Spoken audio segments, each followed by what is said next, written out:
हमारा जो मनुष्य प्राणी है और जो है ब्रह्म चेतना है, आत्मा और परमात्मा का जो संबंध है, उसका कार्यभार जो है इस भूलोक पे ब्राह्मण देवता को दिया गया है।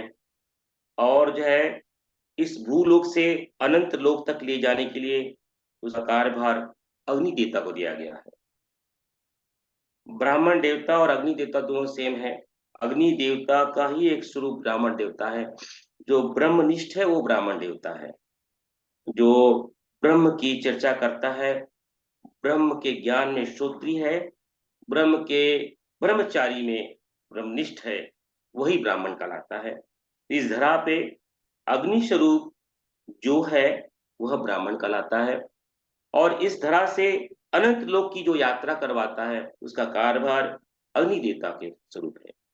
इसलिए ये दीपक बड़ा महत्व है। जो अभी मैं शिव पुराण की चर्चा कर रहा था, शिव पुराण में भगवान शिव कहते हैं वो भी उपासना जब की जाए तो उपासना गुरु के समझ करें, सूर्य के समझ करें, अग्नि के समझ करें, दीपक के समझ करें, चंद्रमा के समझ करें।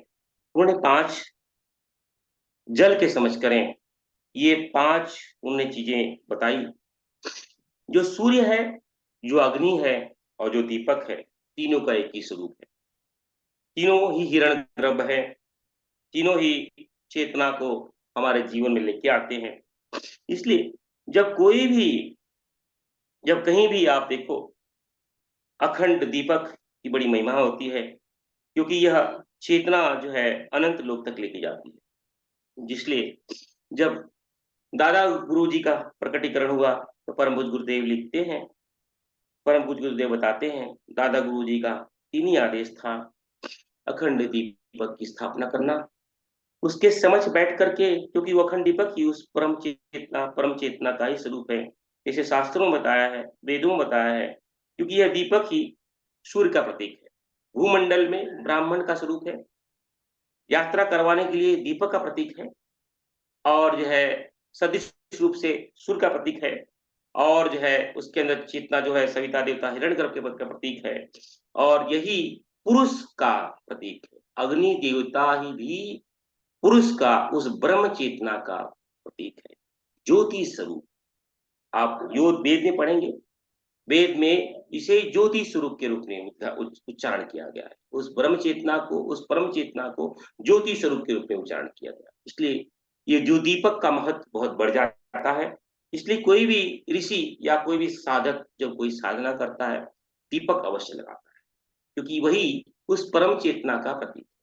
तो जब दादा गुरु जी का प्रकटीकरण हुआ तो परम पूज्य गुरुदेव लिखते हैं, परम पूज्य गुरुदेव बताते हैं कि उनका आदेश था कि पहले अखंड दीपक लगाओ। उस अखंड दीपक के सामने ही हमें जप करना है, आपको जप करना है। तो इस अखंड दीपक का आपको एक और जो है ये 19 जो है उसी समय आनंदमयी माँ ने भी, आनंदमयी माँ पता है, आनंदमयी माँ जो है गुरुदेव के समय थी।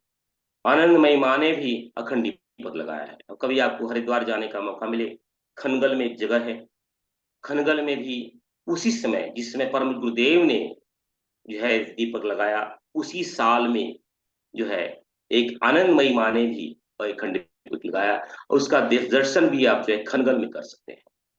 क्योंकि ये दीपक लगाने का उद्देश्य तो जो है दादा गुरु और गुरुदेव और विशिष्टता को ही पता है क्यों दीपक लगाए हैं। और ये हमारी जो है 75 ईयर्स पर हो चुका है। और उसकी महिमा क्या है, 100 वर्ष हो चुका है, क्या महिमा है तो गुरुदेव और माता जी को ही पता होगा। लेकिन ये दीपक का बहुत महत्व है।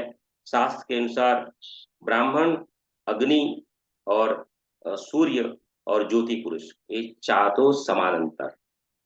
ब्राह्मण स्थूल है, ज्योति दीपक भी स्थूल है, सूर्य भी स्थूल है, और ज्योति पुरुष जो है वो अनंत है।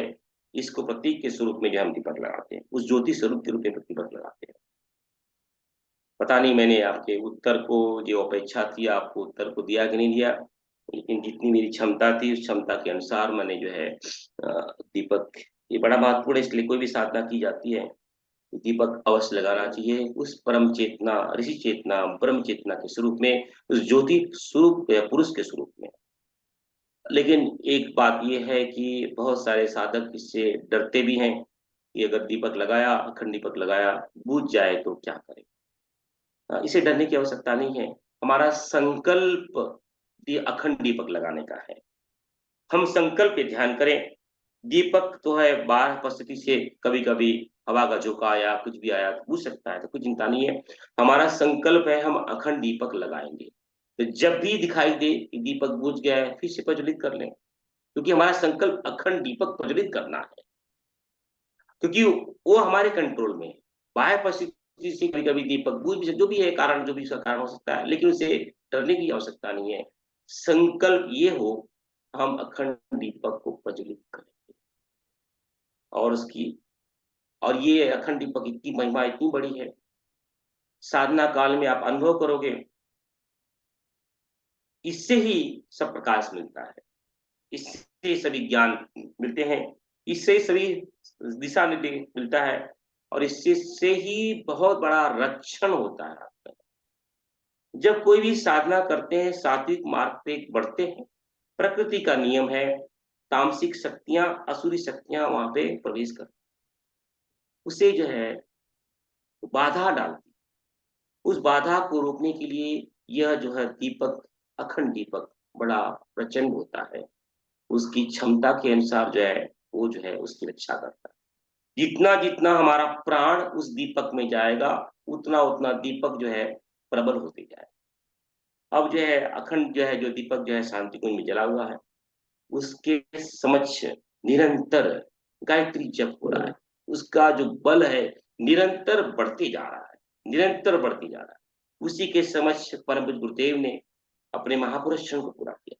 उसी के समक्ष माता जी ने अपने महापुरुषों को किया, और माता जी ने उसके पश्चात इतनी बहुत सारे देव कन्याओं को निरंतर उसी के समक्ष जो है जप करवाई।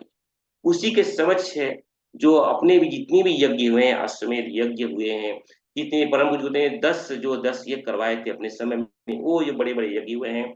चंडी यज्ञ, ये यज्ञ जो नरवेद यज्ञ, वो सब जितने भी यज्ञ गुरुदेव ने करवाए थे, वो सब यज्ञ है वो जो है अखंड दीपक के संरक्षण में, दीपक का बड़ा। इसलिए जो भी साधक नवरात्रि में साधना करते हैं, दीपक हो सके तो अवश्य दीपक लगाएं। अगर नहीं हो सके तो जब भी जप करें, ध्यान करें, और जो है दीपक लगा ले। ऐसा भी संभव ना हो तो जो है जब भी जप करें, ध्यान करें, स्वाध्याय करें, अखंड ज्योति जो शांति कुंज में प्रज्वलित है उसका ध्यान करते हुए उसके संरक्षण में जो है जप करें, स्वाध्याय करें और ध्यान करें। जी भैया।